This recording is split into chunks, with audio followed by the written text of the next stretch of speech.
Welcome to a very special episode of Let's Ride with Chris Harris Jr. and Patrick Chiotti. Chris, today we have a huge guest, our first guest, yes, sir. really. This guest is a three-time Pro Bowler, three-time All-Pro, 1998 MVP of the National Football League, 1990s All-Decade Team, two-time Offensive Player of the Year, two-time Super Bowl champion, Super Bowl 32 MVP, and of course, a NFL Hall of Famer. I am talking, of course, about famed Denver Broncos running back Terrell Davis. TD, what is going on, man? It's so great to have you on this show. What's going on, Chris? What's going on, Patrick? I'm looking at the little scroll at the bottom of your the lower third right there, and that's a pretty lengthy list of accomplishments. So I'm come on, man. I'm admiring those. That's not even all of them. That's not even all of them. That's the crazy part. That's probably half of them right there. I mean, we're talking to a guy that has over 7,600 career rushing yards, 60 rushing touchdowns. He's only one of 8 running backs in NFL history to rush for over 2,000 yards in a single season. And yeah, I mean, he's got the 12th highest yards per game in NFL history. That's insane. This is insane to think about. TD. That's not bad. That's not bad for a poor hustler from San Diego, man. That's not bad for a kid who grew up and played. I played every position except running back in high school. I don't know if you guys know that. I played nose guard, fullback. I was a kicker. I played a little bit of tight end. Played linebacker, and then walked on to the University of walked on to Long Beach State. Yes, sir. Football program. George Allen was there, and redshirted my first year, but ended up starting as a redshirt freshman the next year. Mm-hmm. And then 2 years after that, man, they canceled the football program. So, we go from Long Beach State to not having a home. And then all of a sudden you got Georgia coming to the picture. Mm-hmm. And I have no idea how the hell Georgia came all the way to California to get me. But they did. That's wild, man. I never knew that. Yeah. That's wild right there. I thought you always went to Georgia. I from the jump, man. So that's a crazy story right there. That's why you was ready to come in on special teams hitting. Yeah, I wasn't like you. I wasn't a Jayhawk. You know what I'm saying? I didn't go to the conference schools. It didn't come from me, Harris. Yeah, man. So to look back at the journey, I think is always fascinating. To look at players and say, like, where'd they come from? Mm-hmm. And I guess the bigger message to anybody who's watching or any kid is that there's multiple routes to the same destination. Yes, sir. And a lot of what we get into as we go down that journey, and Chris, you can attest to this, man, is that it makes you who you are. It's the unique experience that you had that made you that dog, that made you the player that you are today. Because I don't know if I had come in as a first round draft pick, and then expectations were everything was given to me, or at least I had a chance to prove myself, because they're going to give a first round draft pick every opportunity to prove himself, right? Yeah, right. Whereas for me, man, I had limited chances to on pretty much on every level to prove that I belong. Yeah. So long story short, man, I just love and hopefully that inspires young men and women out there, man, that it doesn't matter where you start, it's how you finish and what you do with your opportunities, really. Yes, sir. Right. I mean, you accomplished a lot in a short amount of time, all things considered. I mean, look at your accomplishments, man. You worked so hard to get to the point of where you were in the NFL, and working from the sixth running back on the depth chart at the beginning of preseason to being the starting running back. But that was my story. Every stop from when I went to Long Beach State, I walked on. I was probably 7th or 8th on the depth chart. Wow. I work my way up to become a starter. I go to Georgia. I'm 7th on the depth chart. I have to work my way up to become a starter. Only person I beat up was Garrison Hurst, and I go to Denver, get drafted there. I'm 7th and 8th on the depth chart. So it was the same story with me. Everywhere I've gone, I've had to beat out people and be noticed. To get the starting roles. And that's, again, I love the journey, man. I love that challenge. And there was something about that role that I embraced. Yeah. I knew for me being a competitor, was in me, man. I love to compete, and I was never afraid, even if there was a back that was better than me in terms of like skill level, where I'm like, man, he's talented. Mm-hmm. Yeah. I never ever once said that anybody that I played against that they were going to outwork me. I don't care who it was. Like that, my whole mentality was, you might be more talented, you might be faster, you probably can catch better. Yeah. But you ain't gonna outwork me. You ain't gonna just, you ain't gonna out me. It ain't gonna happen. Yeah. See, that's the attitude, man. And Chris and I have had plenty of conversations where he speaks about, him coming into the league as an undrafted free agent and how he had to fight for his role and his roles on special teams and stuff like that. So hearing your story, you being one of the players that I looked up to as a kid, it's really inspiring to hear where you came from and your story. And hopefully that, I can pass that down to the kids that I coach in football, and Chris can pass that down to the kids that he works with in football. And that's what it's all about, man. You got to have that dog. Yeah, I was going to say, you're sitting up there with a man whose journey was unlikely as anybody else's, right? So Chris knows that struggle. He knows that when he came in there and wasn't drafted, that he had limited opportunity, that it wasn't paid for him. It wasn't where they were going to give him multiple chances. He had to make himself known. I always tell these young people, or as guys in sports, I'm coaching football now, and it's like, man, you gotta make not only the coaches notice you, your teammates have to say, wow, man, who was that? Yes. Why isn't he playing? Yeah. And so a lot of times you're proving and trying to earn the respect and trust of your teammates at practice. And then once they see it, and once they see, wait, there's something, we got to get this guy on the field. I always say you got to have that where you got to be where just they can't deny you. Yeah. Right. You got to set yourself apart. Right. They just cannot deny you. No matter what they try to do, they're gonna they're gonna have to give you a chance because you're showing too much. Right. Yep. Right. Working too much work put in to not show those results. So TD, I'm excited to have you on the show. Chris is excited to have you on the show. We got a lot of questions for you. I want to dive right into it. Okay. Dude, I like questions. I want to dive right into this. Okay. We'll talk about today's Broncos towards the end of these questions, but one of the big things, and Chris just came from DeMarcus Ware's Hall of Fame induction. I saw him there. I got to ask Chris a question first. Yeah, go for it. You went to the ceremony and you were sitting there, and I had met you behind stage. You were walking up somewhere. Do you allow your mind to think about that for you? Yes, I do, man. And that was always, the motivation is to try to be a game changer, and for my era, I feel like I was one of the best at my position and one of the top DBs in my decade. So, I mean, it's something I definitely have aspirations for. And hopefully I just have, the respect from the peers, respect from the guys that I played against. I think I do. So it's just, it's like you said, it's a waiting game. And I haven't officially retired yet. So it's just, it's just a waiting game, but it's something that hopefully I pray it can happen. Definitely. He still got one more ring in him. He still got one more ring in him. Yeah. Oh yeah, man. I still feel good, man. But you know how they do it now with the vets now, And I was gonna ask you a question on the running backs too.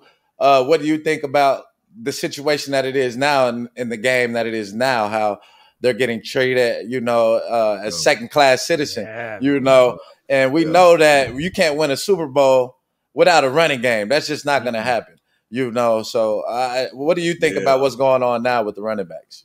Yeah, I don't know when the cahoots when it became this collusion. I don't know when they got together and said, "Hey, we're just going to stop paying them," and you GM over there, president over there, owner, don't pay him. Yeah. Don't pay him. And so they've affected the game in a way that I never thought possible. We all know, and Chris, if you look at just the math, right? Because they always try to value players a lot of times, especially wide receivers, on the amount of receptions they have or targets. Yeah. Or times they've lined up. Tight ends want to get paid based on the amount of times they line up outside. Where they're outside not the box. Yeah. Right. Yeah. So you're getting compensated because of where you line up now.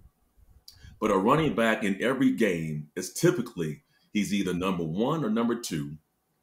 And he's probably quarterback is number 1 with handling football. Yeah. Mm-hmm. But a running back is probably, if a running back sees the ball 15 times a game, you don't think that 15 touches are important for that back, right? Or for the team. Otherwise, you wouldn't give him 15 touches.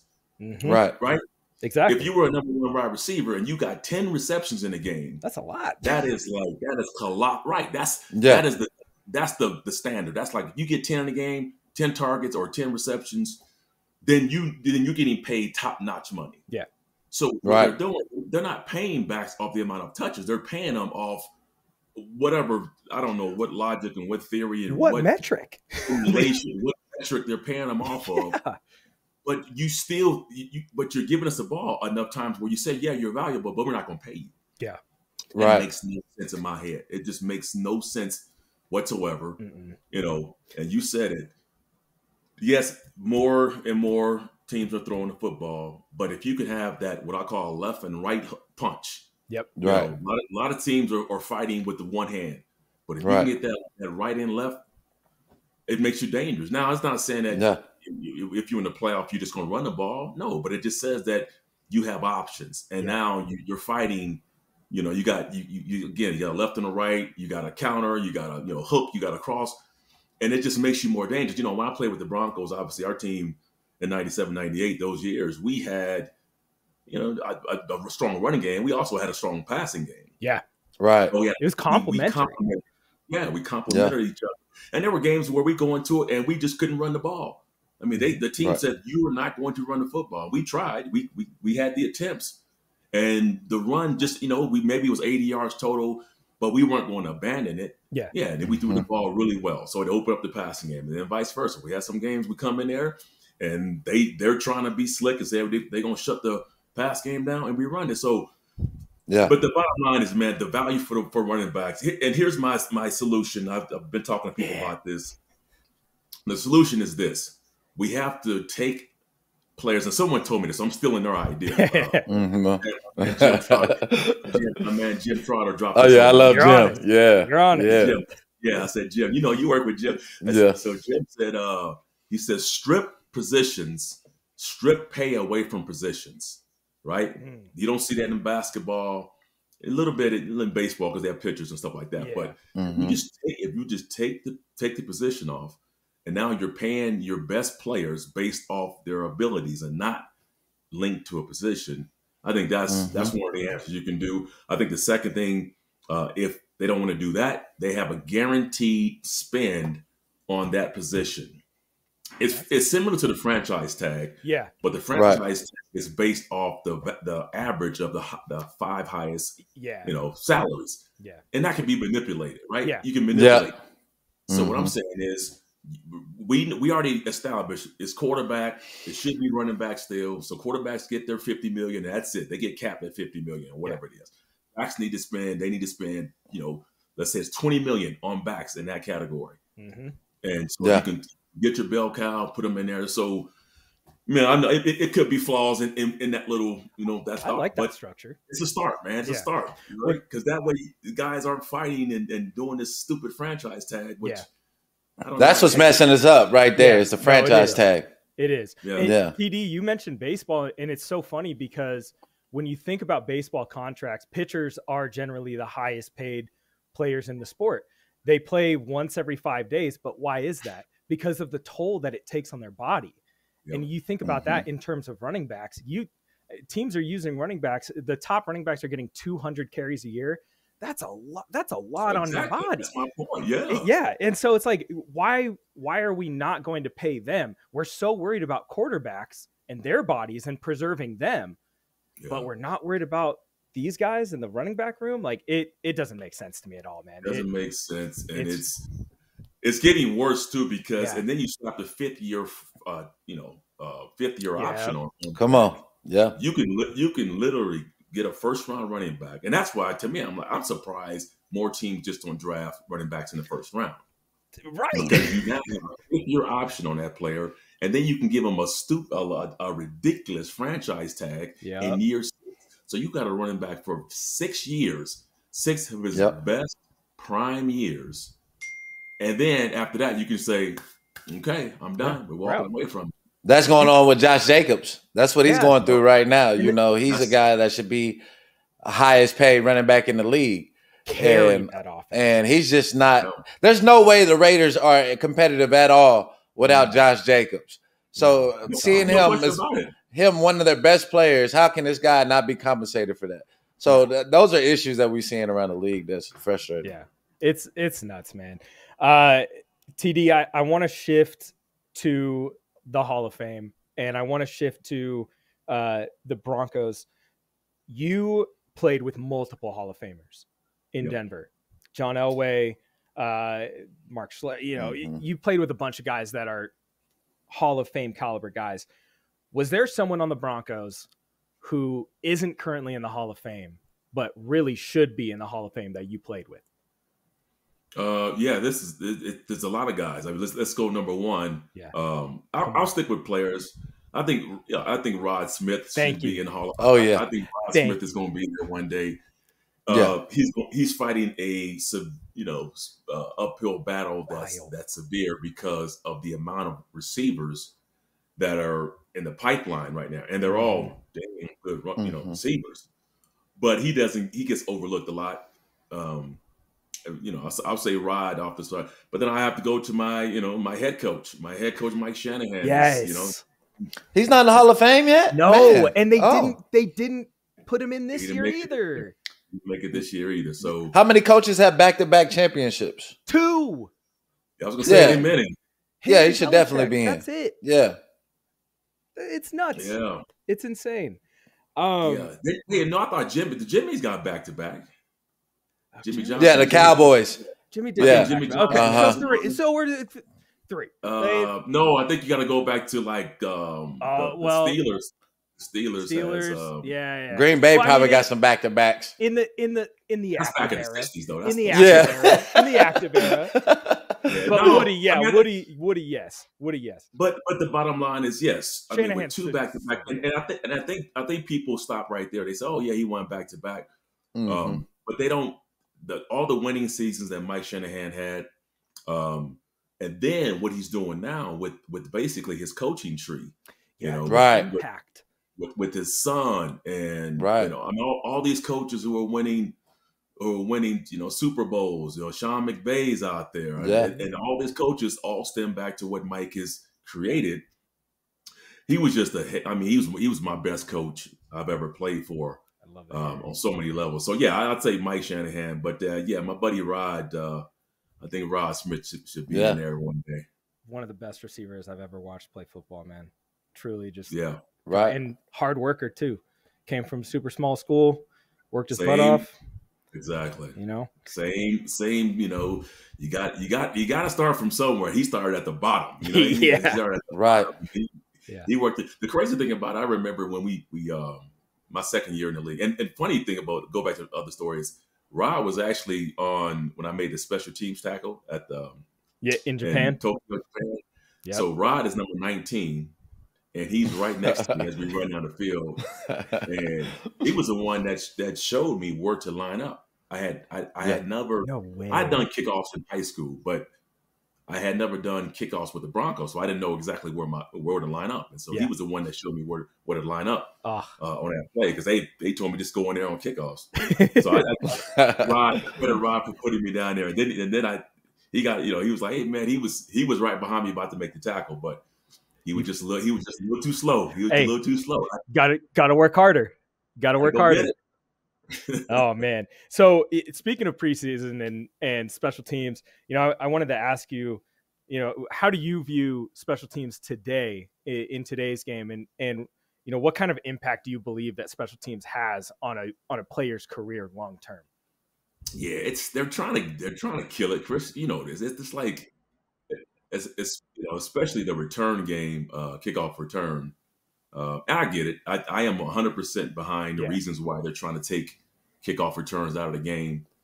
But it's, again, I have to say, if they take off kickoff return when I'm playing, I may never get a shot to play. Yeah. Because that was my entry into the sport. Yeah. And there's a lot of players who count on special teams and getting those reps and trying to make a play on special teams so they can get noticed. And if you take that away, then your only opportunity is on offense or defense, and that's slim. Like, you don't really get those reps. Yeah. So I hope they continue to keep it around, man, so that, it's exciting. It's still one of the more exciting plays of the sport. Definitely. Still watching either the kick, punt return, and now they have this thing where you're straight kind of just you're kind of waving the ball there. They can that's the college stuff. So I don't know, man. I still like the action. I still like that action. No, for sure. I think special teams is so crucial for guys that are trying to make the roster and undrafted guys. Like Chris came into the league and he had to produce on special teams. You have to be the guy that can jump in for reps. And as a high school coach, that's one of the things that I really tried to instill in these guys that weren't getting reps on offense or defense and just kind of standing around. And I'm like, you gotta do something. Like, you have to be able to do something. Otherwise you're just going to fall into the fold. So make your mark on special teams, get really good at special teams, show your dedication, and then that will pay off whether you play offense or defense or whatever other area of the game that you go. Cool, man. My question was going to be, man, I know it's hard to win back to back. Who was that secret piece? Because you don't ever have the same team every year. It's always a new team in the NFL. So who was that key pickup that helped y'all get that back to back? A secret pickup that some people might not know. Yeah, a few guys, but there was one guy was Seth Joyner. Seth Joyner. Yes. Yeah, we remember that. Seth Joyner was actually playing. He played for the Green Bay Packers the year we beat them. Yep. Yeah. He came on over to the good side after that. And no one talks about him a lot around Denver, but I thought he was one of the more vital pieces in our second run. Yeah. He came in as, ridiculous, like DN linebacker. Highly, very, very talented guy. But I think his personality blended in really well with what we were doing. And he was hungry, man. He wanted to win a Super Bowl. And so adding him as that additional piece, it certainly helped us, man. We were already pretty dialed in because we had lost to Jacksonville the year before. And I'm telling you, that was the greatest loss I had ever experienced in my life. Yeah. I've heard multiple players say that. You guys could have won. Yeah, people's like, you could have won 3 in a row. And I go back to, I don't believe we win those 2 championships if we didn't experience that pain. Yeah. Right. We were a good team, but man, we had that wake up call. And that was a constant reminder for as long as we can remember. We were always still pissed off at that game. No matter, we won the championship, we still mad at that, losing that game to Jacksonville. Yeah. But that helped us. And so we were, and we were blessed too. We had a lot of great personalities. We had people that could handle success. You had guys that didn't matter whether we, Chris, we won. I think the Patriots broke our record. We won, I think, 18 straight. We didn't lose, man. We just kept winning. Yeah. So how tough it is to keep winning, man. Like, it's hard because it's human nature to ease up a little bit. Right. Start having success. You might go to practice. You might sweep something under the rug that you guys, maybe you made a mistake, but you don't watch the film. You don't correct the mistakes, and so a lot of things just build up, and you're like, wow, we won all these games. But it takes a mature group of guys. It takes guys who are not sitting there patting themselves on the back after a win, and they still have the bigger prize in mind. And for us, we'd always had the prize of, Mike did a fantastic job of mentally preparing us and having a mindset that it wasn't about winning games. Yeah. It was about championships. And so Hell yeah. Yeah. What's we crazy is looking at you, looking at Rod Smith and Shannon Sharp. Y'all all got it from the bottom, story. Y'all stories are all kind of similar, and I can see that having that mentality on that offense. That's why y'all were so dangerous. It's y'all three had that mentality that just gelled together. It was perfect for the system, man. Yeah, man, but think about it, Chris. Our team, we used to call ourselves the misfits, man. We were misfits. Yeah. Think about it. Ed McCaffrey Ed was a late round draft, cut by the Niners. I think he was signed with the Giants and went to the Niners. So he bounced around. Right. We had Shannon again was a 7th round draft pick. Tom Nalen was a 6th round draft pick on the offensive line. Mark Schlereth was backing up, and we had all these guys. We had Brian Habib, and we had Danny Neal, and we had Tony. So we had a bunch of guys that really weren't. I mean, obviously we had the Spoke, which was Elway. I mean, that was the spark. That was the spark to the flame. Yeah, I mean, you had 7 as the anchor, but around that anchor, you had a bunch of guys who were like, talented dudes, but we just had a similar mindset, right? And the biggest thing that we had that I don't know if a lot of teams have is we had guys that, and this was a genuine thing, man. If I didn't play well, I felt like I let my teammates down. Right. And that was the biggest disappointment to me, was letting those guys down. Yep. Not only the guys on the football field, but all my entire team. So the accountability thing was there. We always wanted to be accountable to each other. But the bottom line, man, we had a great damn time. We had fun. Yeah. Yes, sir. Yeah, have fun, and you gotta have fun. Right. If you're in the struggle the whole time and you never take a minute to enjoy that, you're missing something. Right. Yeah. So when you guys were winning, y'all had a good time, man. Come on now. Man. Fun. Let me see that ring, buddy. It goes by fast. Oh man, I put mine, man. I keep mine in the chest, man. Where that big old thing at, man? I saw your boy David Bruton the other day, man. I said, let me see that ring, man. Yeah. That thing. It looked like a manhole cover. Manhole cover. I know that 50 is nice on there. Seeing that 5-0 on there, that's nice. I think they should trade in. This year we got the 25th anniversary of. We had it last year. Mm-hmm. I'm recommending that the Penner Group and that the Walton Group they give us some new rings. Come on, man. They got it. We trade these things in because these things they're outdated. They're super tiny. You can't see them anymore. You got it? I got bad eyes. I can't even see. Come on. Welcome to the NFL ownership. Come on, man. It's time to. Y'all got to give y'all welcome and grace the back-to-back champions with some new rings, man. They got that Walmart money. They got that Walmart money. We could get you bracelet. We could bring you up, man. Let's what is it? Let me upgrade you. Yeah, come on, man. I honestly think that's not a bad suggestion. The ownership, they want to bring more of that like historic Broncos feel to the organization now, because these last 6 years it hasn't felt like the Broncos of old. Like when you got to see Mr. B in like the heyday of that whole organization.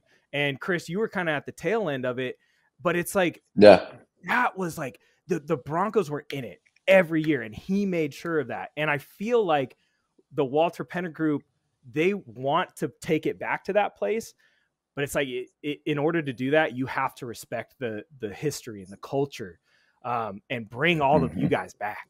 They got to do it. Yeah. And and this is what I love about this group is that they have reached out, they've embraced that. They are doing things. They're doing things now. They're going to be different than what Pat did, and they should be, because they're not the same people. Mm-hmm. But Pat, what you felt here was the family. It was a family. It wasn't about the bottom line. It wasn't about looking at spreadsheets and saying, "Hey, we can make money doing this or that." No. Pat said, if it helps us win, he's going to spend it. Yeah, that was his philosophy, and he made sure. Along with when Mike Shanahan came in here, Mike was like, hey, we are going to run a first class organization. Yeah. Mm-hmm. And then you say that, you're like, what does that mean, first class? And then you start to see what Mike was doing, and with Pat's blessing, Mike, go to Pat. Hey, Pat, players need their own room, and this is a small thing, but it's huge. Yeah. So on the road, when we travel, we didn't have roommates. A lot of teams have roommates on the road. People say, "Well, what's the big deal with that?" Man, you prepare differently. Chris might prepare the night before game a lot differently than me. Yeah. He might be a guy that's playing video games at night. He might want to play music in the room. So my preparation started, and most players' preparation starts the day before, like your true mental going through the game. Yeah. You got it. So to me, I need to be alone in my room. I don't like to sleep. I like to relax. I don't want to have to talk to anybody. So to me, that was huge. That was huge. Yeah. And then they would pay for free movies for us. So we didn't have to bring a credit card and work. It's like, you get 2 free movies. Some folks are trying to use those movies for other things, but you can't go to that other channel. You got to So TD, do you see any similarities between Sean Payton and the Broncos this year and Mike Shanahan and how he coached your Broncos teams? Yeah. I spent some time with Sean, about an hour. Myself, Rod Smith, and I believe Steve Atwater, and we were just talking to Sean, and just the way he talks and his, his philosophy, it sounds like a little bit of Mike, where he's not big into the showing you what you're doing, and but it's the detail stuff. He's very detailed and little things. Yes. Mike's was that we're gonna leave. We're not gonna leave any stone unturned, and so the details that that Mike has right there, you see the same thing. Love it from Sean Payton, and then where he's mindful is he understands people. Yeah, he understands players. He understands that this is not just him asking you to go out there and do things. He's very involved in the players, understanding their backgrounds, who they are, what makes them tick, making it where, okay, I understand that players might need this when they come off the field. We got to make sure players have this, So Sean, that's what Sean does, not only the football stuff on the field, but he does all the operations around, whether it's the stadium stuff and it's the locker room stuff. It's everything. And Mike, man, to a team, Mike was fabulous, man. He was awesome. When I first got there, we would go to lunch. We didn't have a lunchroom. Yeah. We would just go down to Wendy's or McDonald's or something. That's crazy. And players would leave. You have to leave campus or leave the building and go find some food. Yeah. And then Mike was like, no, we're not doing that. So Mike ended up asking Pat, hey, can we have catering? Can we bring food here? And sure enough, Pat said, yeah, absolutely, 100%. If it'll help us win, we'll do it. So we started they bring cater trucks and they would cater. It was a very small room where we would play cards in, but he would bring food in there. So little things like that, right? Where you're not going out there eating junk food. Now everybody's eating food that's, you got a plant, greens, you got chicken breast, you got whatever. Changes the game. And it's huge. They brought the protein shake in. So Mike, to a T, he just did everything to make sure that, hey, whatever you guys need, if it's going to help us win, I'm going to get it. We had the largest, I think, staff in terms of help. We brought in biomechanics. We had masseuse. We had Dr. V. Come on, everything. Yeah, we had everything. Yeah. And so all of that was intended to help the players, where they didn't have to go outside and spend their own money on this stuff. It was all in house, and he was going to try to make you the best athlete you can be.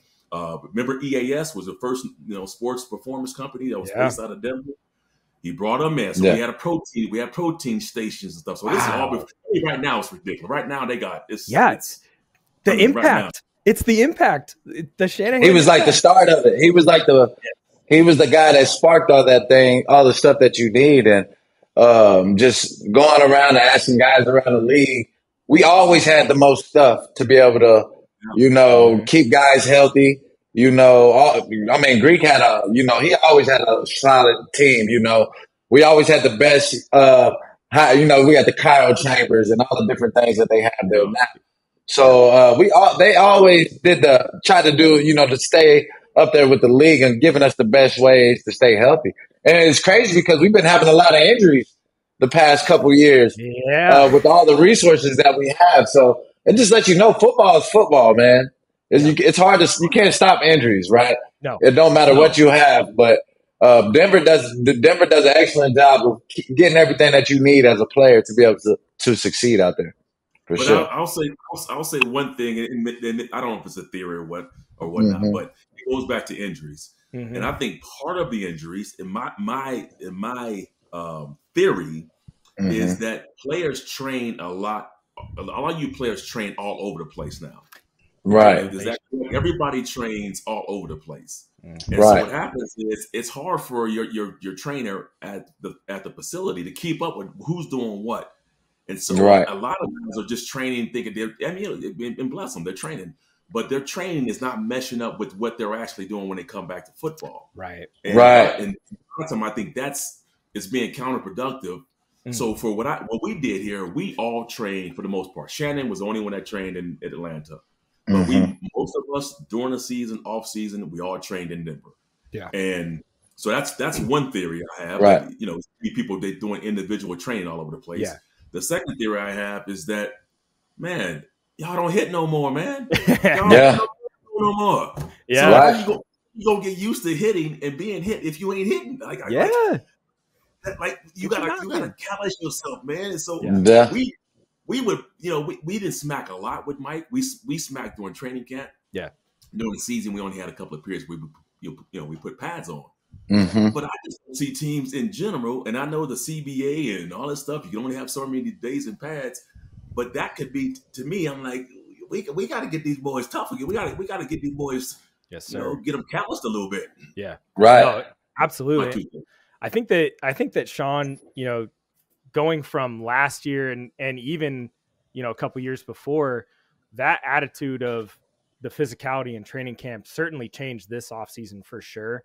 It's still difficult to see, injuries happen, but TD, I got to ask, as a running back, are you shocked by how fast Javonte Williams has come back for the Broncos following his ACL injury from last year, being 100%? No, I'm not shocked. But I talked to him. I just kind of, asked him how he was doing. I was at practice one day, and he was standing on, talk a little bit, and I've been in that situation before. And the one thing what I don't want him to do, we all do it, is that we rush back because we're on our own. There might be two factors. One is internally, you want to get back, and that's you do. Yeah. But externally, it is a little bit of pressure that maybe no one's putting on you, but it's there because this is a sport where if you don't play, man, somebody come and take your job, they take your job. Yeah. So you know what I mean? They're not gonna wait for you home. Yeah. They'll wait, but if somebody's performing, then you can be expendable. Right. So I guess for me, I just told him this. I said, I remember the first time I came back, wrote a short story. Yeah. And I came back and I remember I felt pretty good in training camp. But I felt pretty good, but it was just something just off. When I would try to make a cut, my mind, the signal from my brain to my leg didn't react as fast as it used to. Right. And I remember thinking, dang, I'm cutting. I feel pretty good.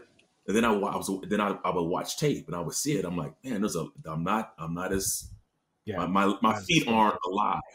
My cuts aren't alive. But I felt good. I had cleared. It was 100%. I can go play. But there was something that was missing. I was cleared as a regular, human being, but I wasn't cleared as a world-class athlete. Right. Because I didn't have a full offseason of just training. I would been rehabbing. It's a difference. Yeah. So I just told him, I said, man, listen, I know it's going to be tough, but you have to come back at your own pace. Yeah. Like, don't let other people dictate a timeline for you where they're telling you should be back in, full strength in 6 weeks, whatever. Yeah. No, you come back when you feel like you're 100%. I said, what's going to happen is you're going to look back on this. You'll go through the season and hopefully, God willing, you go through the season and you're healthy. You'll look back next year and be like, you're going to feel so much better. You'll be like, oh, I thought I was healthy last year, but I'm really this year. Yeah. Because when you've been a 1 for so long and you finally become a 7, that 7 feels like it's a 10, and it's not. Yeah. Right. So I said, just be careful when you come back. Yeah. Not to push it too much. Go at your own pace. Don't let other people try to push you. And hopefully, I hope we've seen guys come back. I think Adrian Peterson came back AP at 2 Gs in one season. So it's possible he could be 100%. Yeah. He could be. But I just want to make sure that he is. We'll see. Just to add on with TD, let me add on with TD with Williams. It's just, it's his first year carrying the load, being the head guy, so he has to prepare his body for that too, right? Yeah. Carrying the load your first time in your career, being the number one guy, taking that toll on your body throughout the whole season, right? So he has to prepare his mind to carry the load and mentally and be physically ready to do that, like TD said. So he has to come back. He has to make sure that he's fully ready to go to be able to carry the load. Definitely. Go ahead, Pat. And just be able to run through a tackle, man. As simple as that might seem, it's hard. Yeah, it's like it's a different feeling to be able to try to run through tackles, and then you got 800 pounds of just people piling on you, and you trying to drive through that stuff. Come on, it's going to be a true test. I think he's playing. Preseason. So he's playing. He's going to play this weekend. Yes, I want to see that. Okay. Yeah. Yep. I want to see that. That's what we're looking for. So, TD, this section of the show, as we come to our close, this is my favorite section of the show. We call this section the no-fly zone, and this is where we stay in football, but we make it a little more personal. I was reading up on you, and I had no idea, about your childhood and your come up. And it really made me respect you because I'm a big brother. And you're one of 8 kids. You experienced the loss of a father figure at 14. I can't even imagine that. I want to know from you, how did you grow from that as a teenager and as an older brother taking on that responsibility? Yeah, well, I'm young. I was the youngest at the time. I have an adopted brother and sister, so it was 6 boys at the time, and I'm the youngest. Man, you don't ever envision your parents dying. I mean, at that age, to see your parents, my dad die it shook me to the core, man. It just completely threw my life into a tailspin that I got myself into some trouble, man. I stopped going to school. I quit football. Started hanging out with some, doing the dumb stuff, hanging out at 2:00 in the morning. We had little, my buddies we would find guys out at the liquor store, and we pay guys to go in the store and get us some, some Mad Dog 2020. So we would, I was doing some stupid stuff, man. Not the MD. The MD 2020, man. Cisco and all. But you're a teenager, and so you don't know. I didn't know how to handle it. Yeah, my mom was working 2 jobs. Yeah, my brothers, we all kind of got off track a little bit. And then I had a situation where I was out at a party, coming back in like 2:00 in the morning, and next I got somebody's pointing a gun at my head, man. Somebody's got a double barrel shotgun at my head. And I was able to get out of that situation, but that scarred me, that moment. And I went back home, and I remember I was laying in bed, and that was 4:00 in the morning, and I remember thinking, "What the hell are you doing?" Yeah, and it's like that was kind of my scared straight moment. And after that, it was almost like God had choreographed this, because the next day, a longtime friend of mine who was my Pop Warner coach, I hadn't seen in years. I ran into him, and he's like, "Man, what are you doing?" And I said, I wasn't playing football." He said, "Man, you need to get your butt back to playing football." And so I started taking steps to change my life. I had flunked out of the school I was at. I am transferring. I tried to stay there and make up the grades, but my teacher, they'd already known who I was as a student, so it was hard to erase that memory of me. So I ended up transferring schools, man, and that was the moment I just got back on track, started playing. Ran track, got back into football. Discus. Did the discus. I did the shot put, did the discus. Man, how you know about that? Hey, I was good. I did my research, man. I was a football player. I was just a football player. I wasn't a running back. I was a football player. What position did you play in baseball? Because I didn't play baseball. They said you played. Here's the deal. Here's the deal. Chris knows it. You go to any locker room. Yeah. Pat, you ask any pro football player, like what other sport that they could have gone pro in? Literally one of my questions. TT. They're gonna say the literally NBA. One of my questions. Everybody's got a sport, so let me answer the question for you. I'm gonna answer now. Zero. It was football. Come on. It was football or bust for me, brother. It was no. I was not that dude who can play basketball. I couldn't play baseball.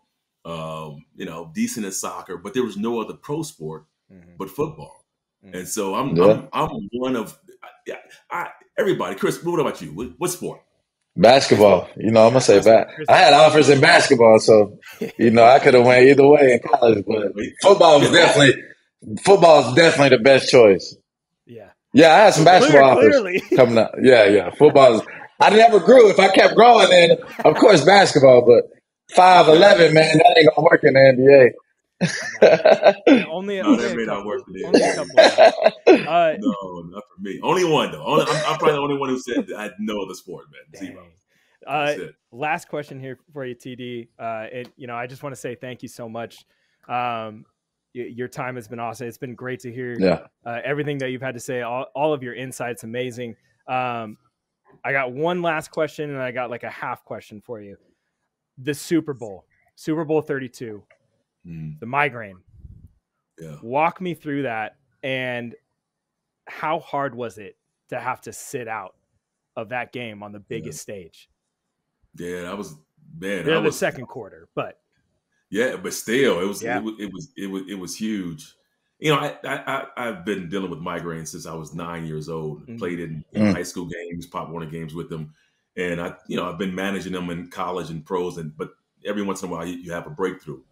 But this time, it's the Super Bowl, so I'm supposed to take medicine 2.5 hours before a game, so that it gets into my bloodstream and it works, and it's been working pretty good for me. Well, Super Bowl, I forget to take it because it's I don't know. I just I'm thinking about the game and I forget to take it. So I take it right before we go out to the field, and I know it's there, and so now it's in the back of my mind that I forgot to take my medicine. So now I'm my biggest fear is that I get a migraine, and sure enough, end of the first quarter, I get the ball, I'm running right, come down hill, I make a cut, and the Santana Dotson trips me, and I hit my head on I forget the linebacker's name, but I hit my head on his knee, and it meant to happen. I'm like, you got to be kidding! Like I know it's coming, so I can't see. I black out for a minute. I come back, and so I'm waiting, and sure enough, a few plays later, here it comes. I can't see, and I'm like, you got to be kidding me! They would have took you out nowadays. You would have been. They would have took you at the game, man. Yeah, they would snatch my helmet up. I would have been done. So I played back. Yeah, man. So then the famous thing is we're changing fields, going down we're on the goal line, and I got to tell Mike that I can't see. I got to tell somebody so they don't give me the football. So I tell Mike, and of course, Mike's response is, "Well, you don't need to see because but we need you in the game." Yeah. Because if you're not in there, they won't believe we're going to run it. So I just sucked it up and said, all right, I'll go there and run that play. But that's my last play, which was the first play in the second quarter. I leave the game, go to the locker room, don't come back into the third quarter. And so while I'm in there, my thoughts are this, that I am letting, and I talked to you about this before, the biggest thing is that I'm letting my brothers down. I'm letting everybody that helped get to this point, I'm letting everybody down. Yeah. Right. And that's the biggest disappointment. I'm letting my coaches down, my boys on the squad, the city of Denver, everybody. It's like, damn, man, like if we don't win this game, it's basically because of me. Yeah. So fortunately, man, the half times are super long. I was able to get some medicine back in my system. Cleared out in the third quarter, and when I was able to come back in the game, man, I was like, "Thank God!" Thank God. I think the game was tied at the time or something like that. It was close, and I was like, "All right." And then you know what I did the first play of the game, or first play from half. I fumbled the ball on the first snap. I fumbled the ball. They kick a field goal. I think they tied the game 17-17. Yeah. And then I said, all right, TD, stop effing around, man. We got to go. We got to stop playing around. Hell yeah. Yes, sir. All right, last half question here. Little friendly competition. Prime TD, prime strap. You have you got a swing pass out to the flats. Chris is cover 3, so you're covering the flats. Who's winning? Who's winning? Open field. Well, who you think I'm gonna say? He's not gonna say I'm gonna tackle him, man. It's on. Hey, that's an easy layup play. If I can do one thing I could do is tackle. No, hey, if they want to check my tackling rates, hey, I was the top tackler every year. Yeah, that's about it. And that's what I loved about you. You weren't afraid to put your head in there, boy. You wasn't afraid to put your head in there. But the one thing I can do is break some tackles. Hey, let's just say TD, he's gonna go forward, but I'm gonna wrap his legs, man. He's gonna get some yards going forward through me, you know. All right, so now I have to do this in Madden just for the test. Just for the test. TD. Wait. So when you do this every week? What, once a month? How often do you guys do this? Every week, man. 2 times a week. Yeah. Yeah, 2 times a week. We're doing this show. Tell my homeboy E-Dub I said, what's up, man? All right. Oh, yeah. We're going to start bringing all y'all vets in, man. I got to get Steve in. Start bringing all y'all in, man. You know, because it's a Broncos network. So we're kind of, we're pubbing all the Broncos and going through everything. So try to have all the guys on there for sure. Yeah. All right, well, get me back on, man. Get me back on later in the year, man. Absolutely. Oh, yeah. Oh, yeah. Dude, can't stress it enough. I appreciate you so much. Thank you so much for your time. My pleasure. Yes, everybody, this has been an incredible episode of Let's Ride. We cannot wait to get back to next week. The Broncos have a preseason game this weekend against the San Francisco 49ers. Excited to see Javonte Williams play in that game. Make sure that you are subscribed to this podcast on whatever podcast platform you're listening to. Follow us on Twitter at Chris Harris Jr., at Patrick Chiotti, at Believe Network. TD, what's your Twitter handle? My Twitter, it's called X now. We don't call it that. Okay, what's Twitter? I don't even know, man. I think one of mine is like the real Terrell Davis, and then one is Terrell_Davis. So I'm not sure one is Instagram. I don't know. Follow either one of those. But Broncos. Yes, there you go. TD, we usually end the show with a Let's Ride, but I feel like for this episode, it's only right that we end it with a Mile High salute. So, country. Until next time. Let's hit them. There you go. Boom. Oh yeah, I had to hit one, man. I think I hit one. The Mile High salutes. When I had a pick 6, man. So you got to do it at least one time, man. First touchdown I scored when I was playing semi-pro ball out here. I hit the Mile High salute for you. So don't retire that no time soon. No, not at all. All right. All right. Yes, sir. All right, Broncos country. Thank you so much for listening. We'll see you next time.